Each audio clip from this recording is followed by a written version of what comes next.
S11 sunglasses makes it like the water is not even there.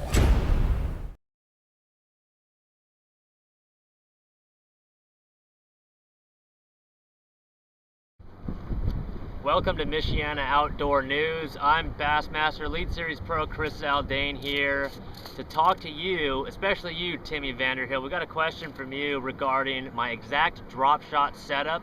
You know, when I go up north to Michigan, wherever it might be, I mean, Lake Ontario out there, out east, Lake Michigan, Lake Erie, St. Clair, I have this rod with me every single time, and it's a simple drop shot rod, but every part of it is very critical to whether or not I land that big smallmouth or not. So, you know, it all starts with the rod. I like a Megabass Orochi Double X rod. This drop shot rod was designed by Aaron Martins himself, and you know, I know he put a lot of work in designing this rod. The thing that sets it apart from any other rod, in my opinion, is the sheer sensitivity and balance of the rod. Not to mention the stinger tip on this rod. The model number is a F3ST610XXS, and that means it's a 6'10" overall rod, but it's got a stinger tip. And the first 8 inches of the rod tip, it's a stinger. It's a lot faster action. It's a lot softer in the first you know, 8 to 10 inches of it. And what that does is it allows me to work these smaller drop shot worms like the KVD Dream Shot right here.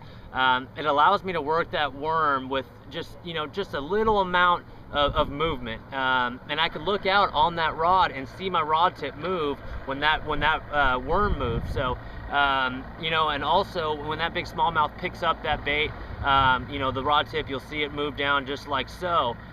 Which brings me to the next important factor, and that's the hook set.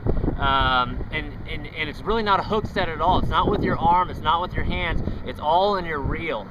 Whenever you're fishing big smallmouth, nose hook baits, it's always a reel set. So when you feel that smallmouth hit, you want to reel. It'll load up that rod tip, load up the rod, keep reeling, keep pressure on it, and that's when you kind of give it to them. And every single time that hook is right in the nose, and you land that fish every single time. So you know, from there we've got the line. That's probably the second most important factor to successful drop shotting.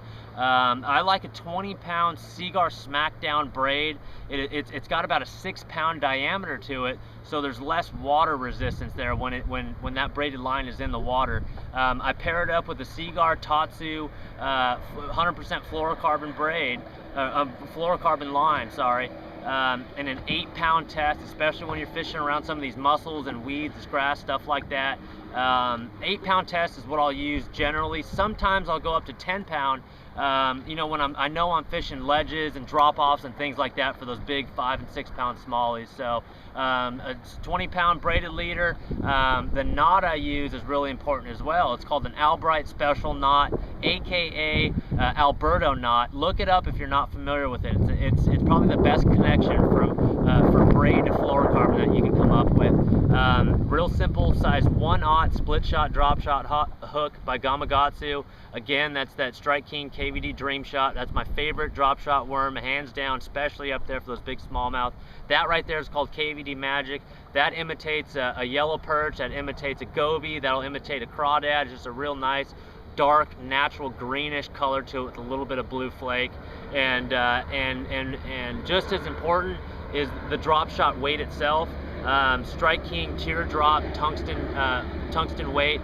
I think that the teardrop style weight is great when you're dropping straight down on them, but also when you're casting it as well. So a teardrop is a great all-around choice when you're fishing either deep or shallow. And then lastly, of course, is a fast gear ratio reel. I like a Shimano Sustain 2500 series reel.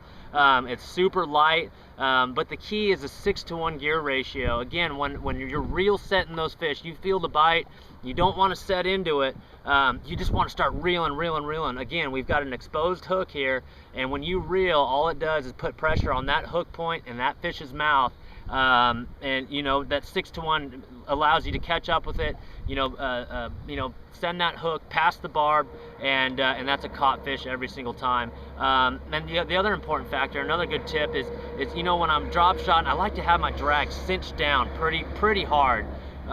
you know, there's hardly any play there at all. But once that hook is driven home and that smallmouth wants to party, you know, I'll just go ahead and back off a little bit and let her sing. As long as you keep the rod bent and pressure on that little nose hook right there, you're gonna land that fish every single time. So you know, try those little tips out, guys, and you know, throw that 14 to 16 foot leader on there, and just be real cognizant about the gear you choose.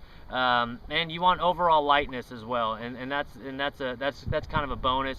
You know, you're drop shotting all day. You know, it's just a good combination all the way around. So check that out, guys, and we'll see you at the next one.